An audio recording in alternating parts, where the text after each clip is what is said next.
Do you know what happens when both sides of the brain are activated? This is an easy and simple activity to boost your kids' both sides of the brain. Doing these certain brain exercises to help boost your child's memory, concentration and focus can make daily tasks easier and quicker to do and keep their brain sharp as they get older. If you like this video and want to see more such kid activity related videos, follow my channel.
Activity number 9 है bilateral coordination activity.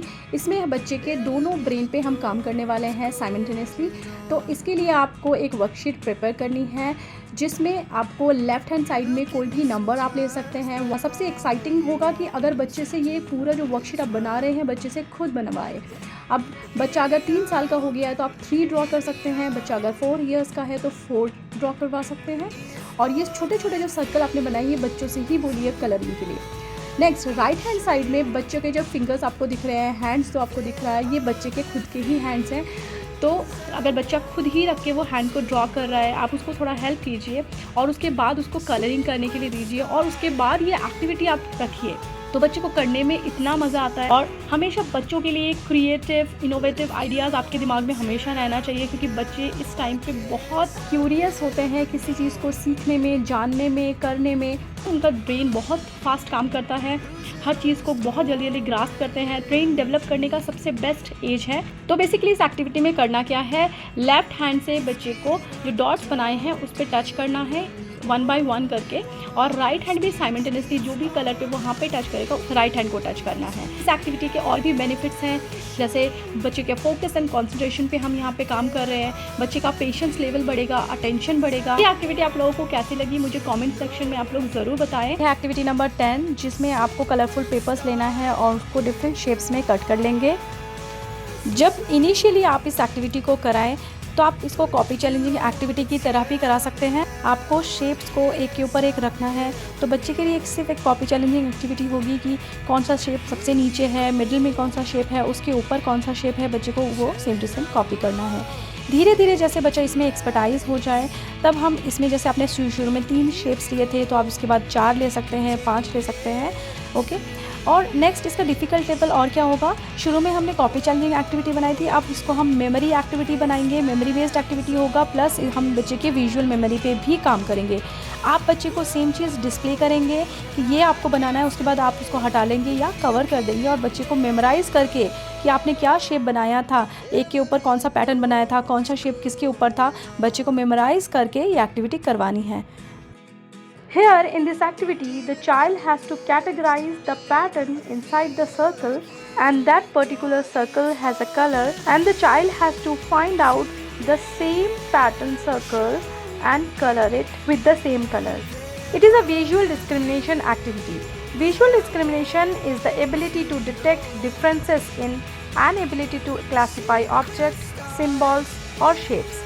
These can be categorized by color, position, form, pattern, texture, as well as size. A child who has poor visual discrimination skills mostly confuses letters and numbers, loses their place while reading aloud, trouble enjoying activities like puzzles or reading, trouble finding information during open book quizzes, trouble picking out details and differences. These activities provide opportunities for the brain to interpret and process visual information. Initially आप introduce कीजिए इस activity को 3 colours के साथ, और gradually जैसे जैसे बच्चा करने लगे तो आप फिर इनके कलर्स को बढ़ाइए।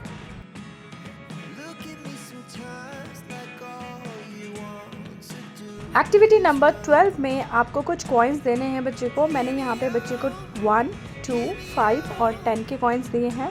सबसे पहले बच्चे को सॉर्टिंग करना है।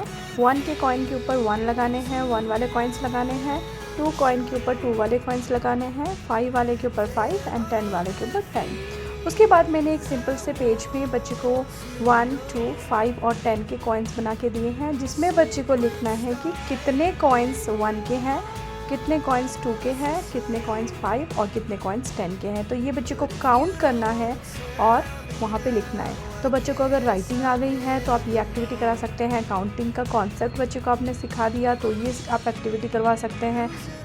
ये एक मेमोरी बेस्ड एक्टिविटी भी है। अगर आप बच्चे को सॉर्टिंग एक्टिविटीज़ कराना चाहते हैं तो इस तरह की एक्टिविटीज़ भी आप करवा सकते हैं। इससे बच्चे का फोकस और कंसंट्रेशन भी बहुत बढ़ेगा। ये एक विजुअल डिस्क्रिमिनेशन एक्टिविटी है जिसमें बच्चा डिस्क्रिमिनेट कर पा रहा है या नहीं, ये आप देख सकते हैं। 1 के कॉइन और 2 के कॉइन में डिस्क्रिमिनेट कर पा रहा है कि नहीं, 2 और 5 में, या 5 और 10 में, या 1 और 10 में डिस्क्रिमिनेट कर पा रहा है कि नहीं। तो अगर डिस्क्रिमिनेट करने में उसको आपके सुपरविजन, छोटे बच्चे हैं तो आपके सुपरविजन में ही एक्टिविटीज़ कराएं। और अगर बच्चे को माउथिंग की प्रॉब्लम है तो बहुत संभाल के एक्टिविटी कराएं ताकि बच्चे कॉइन्स मुंह में ना डालें।